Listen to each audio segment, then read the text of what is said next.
My name is Allegra Pacheco. I directed a documentary called Salaryman. When I first went to Japan, I noticed that the salarymen were sleeping on the street very often at night when they were very tired, and I just felt like I wanted to understand why that was. So that was how the movie came about.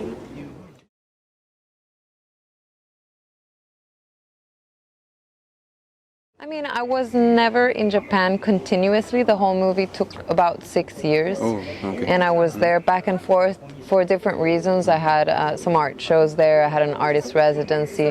So I basically explored the topic unofficially whenever I could. And then it was maybe like, I don't know, I think 2017 or so when I actually decided to start filming, and I came to Japan with an intern, and I was only going to make a short exploration, but once I interviewed the anthropologist, I realized that the subject was really, really big, and so I felt it was only fair to the subject matter and to the subject matter in general to take it onto a bigger format. And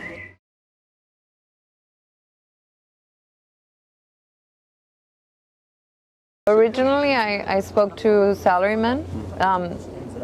They were younger salarymen, close to my age. A guy called Taro Caribe, who was a photographer, and previously he was a salaryman working in a bank, living with like 100 other salarymen, waking up at the same time as them, going to sleep at the same time. So it was a really interesting insight, and then he connected me to an anthropologist, and that's, you know, when he started to explain like the history of how the salaryman came about, I found that so, I don't know, captivating.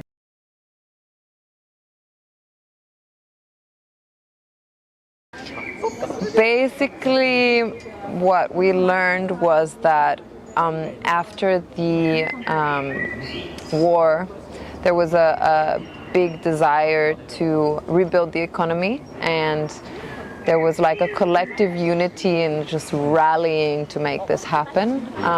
And that's kind of, according to what I learned, where the salaryman culture first started. And since there was a lot of work to do in rebuilding the economy and literally rebuilding the country, you know, everybody was really willing and able to work very hard. And that became kind of the basis for what a normal workload was. And then on top of that, with the economic crash in the 90s, you know, that workload got compiled with more work.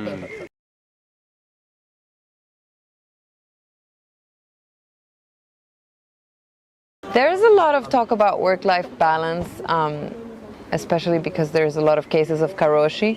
So yeah, there are big talks, and there are some companies that are implementing 4-day weeks. But I think overall, you know, Japan is a country of very hard-working people. So we'll see. We'll see if things change. Obviously, with the pandemic, everybody's working life changed a bit. So there is some interesting progress, but I really have to say, I'm just somebody that was interested in the topic, and I explored it just for my own curiosity, but I don't really think my movie is necessarily about Japan. It just happened to take place in Japan. I think it's a movie about just finding purpose and why do we work, and in which ways can we work better. So I feel like the movie just happened to be in Japan, but I think it's about a broader topic that we can all relate to.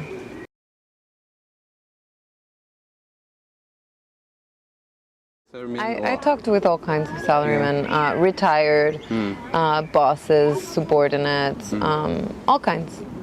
Some traditional, some a little bit more quirky, yeah.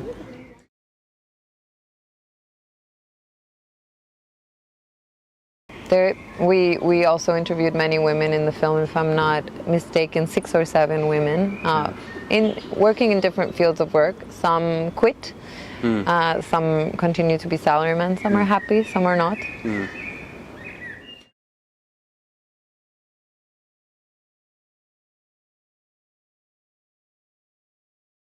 Well,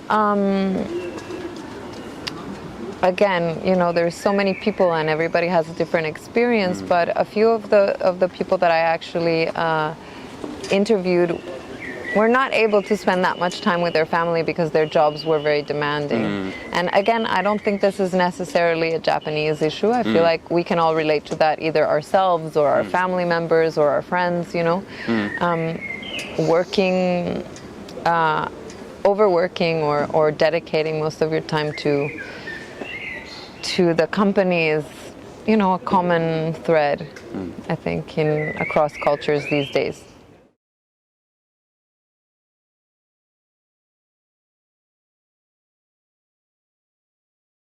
I don't know. I mean, I came across so many surprising things. I feel like what was most touching was the fact that we became really good friends with a lot of people that probably I would not have met because of the movie, and that was very touching, and just the kindness of strangers and the openness of people to share intimate stories was really touching.